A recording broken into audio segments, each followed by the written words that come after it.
Right, so we're back on the 48. It's something that, you know, I haven't done since last December, and we're not in October. It's my birthday tomorrow, so I want to catch a big birthday carp. I've never really been fishing on my birthday as such, so especially not in a filming capacity.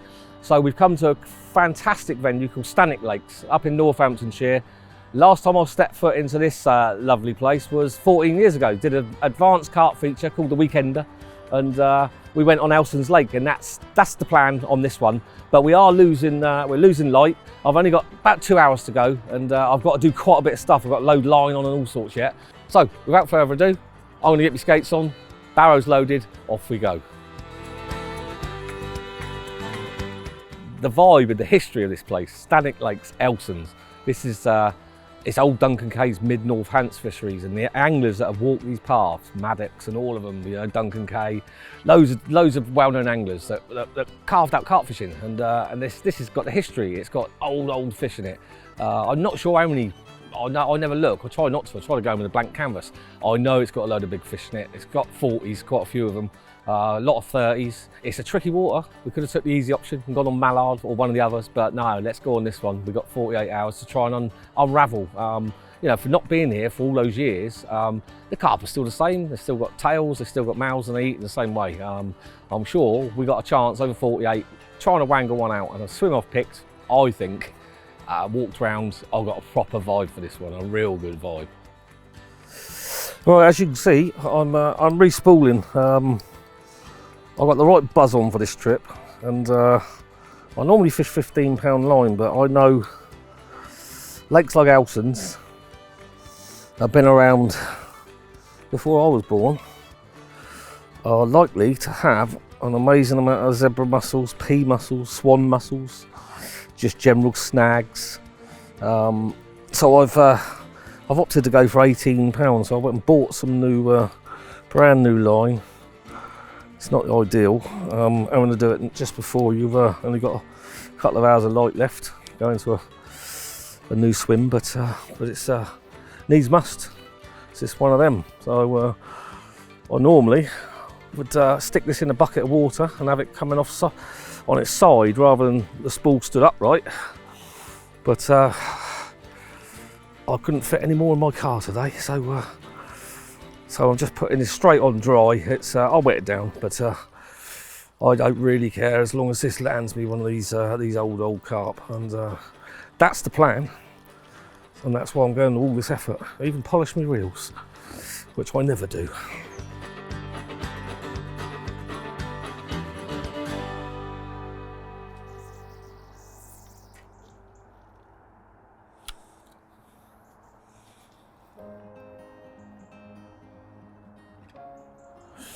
So I've just, obviously I'm not going to mess around too much because we've only got an hour of light left. In a little tiny quiet end of the lake, and I know this is it's quite a spotty little water. I remember that from years ago, and I spoke to a couple of people that have been here, and they said it's quite spotty, and they come right in closer to the edges, like, you know. And there's one. I put that about 8 wraps, I suppose it was, maybe 7, and it was a bit sticky, and then oof, she's pulled through, and let's just see. I don't know how. Yeah, very close, look. It's a right little close spot, that, and that's nice and hard. Yeah. Donk. Good donkey donk. That's right in line with that. Right in line with that. That's lovely.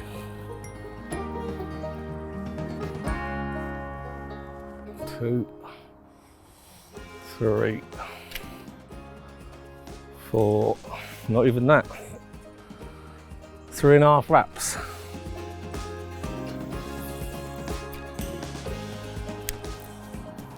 I'll clip up on that. Okay, so that is the spot. Yeah, it's lovely. Lovely spot. That's alright. Settle for that. I don't even need to do that again. Oh. Better check it 3rd time. Look at that. Hardly anything on it, so yeah, that's good to go.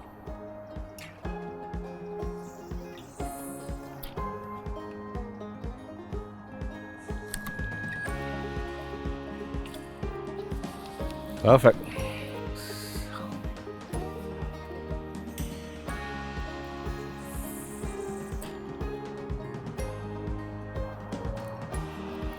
Right, this is what we're trying to avoid. Obviously, you don't want your rig and that presented in that, and you know, I'm not one for using these chod rigs and that, so I need to find the bottom, a hard bottom, and so yeah, that's why I'm having a little lead first. But yeah, hopefully there's not too much of that in there.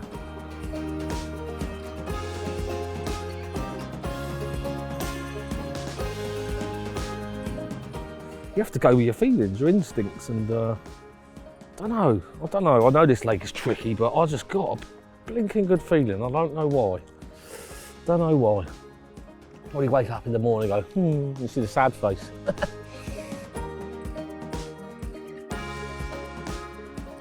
So as you can see, I'm just I've made up the basic complicated with a little wafter. And just 7 maggots, it's my favourite lucky number. It's just that, there's no reason apart from it being my lucky number. And all I'm doing here is just a mesh bag. It's been working all over these tuitions. We've had hundreds of fish. Sliding this down the hook link, pulling the hook into the pellet. So you know it's presented. We know there's little bits of black out there. We've already seen that on the leads, and this will just alleviate that. So we've got the Milking Up Pro dumbbell wafter, and then just a few little wrigglers just to entice them, just to take that oak bait back. The hook's covered by the pellet. Hopefully it's gonna it'll work here. It's worked everywhere else we've used it, so there's no reason why it won't work here. Right, so as you can see, I don't normally like losing leads. I don't like it. But on a lake like this, bites are going to be few and far.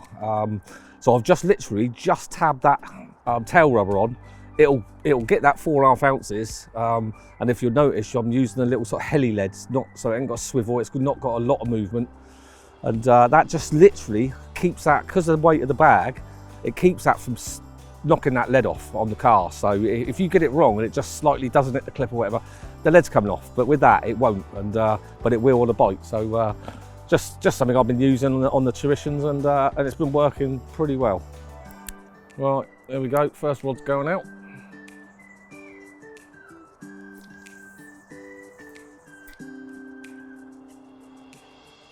Donk.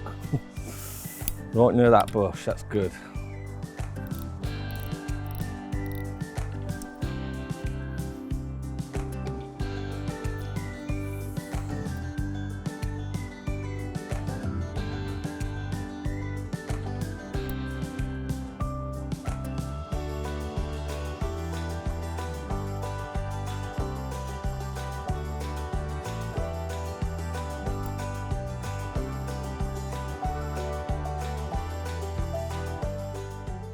Right, well, that's the 3 rods out, and best laid plans. It's gone perfect. I had this set in my mind what I was going to do, and it's gone perfect. I know there's a spotty little lake, and I've found some spots. You know, it took a little while.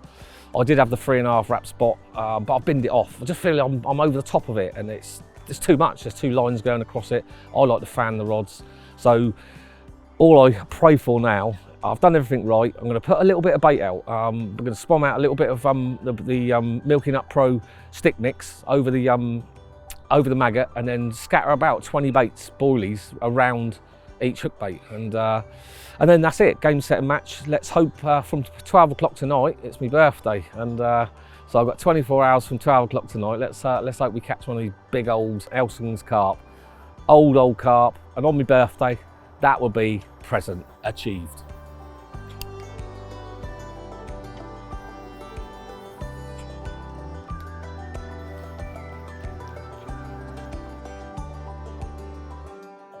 Let me turn that off. Right, last spom. It's on the 4.5 wrap one. Just get one right on it, which that is, right on it. Yes. So happy now.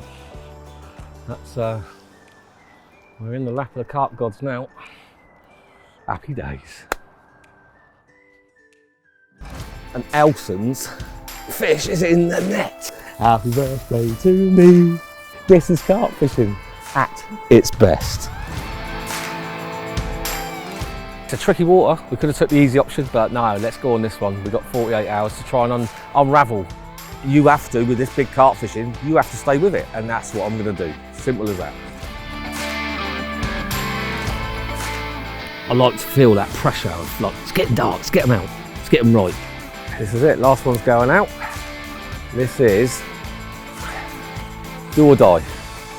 I've had the best birthday I can remember. There's lots of horrible things going on in the world, but this is one of the good things that's gone on in the world. That is what Stanwick Lakes can bring you. To have a brace of 30s on your birthday like this is, yeah, it's just magical.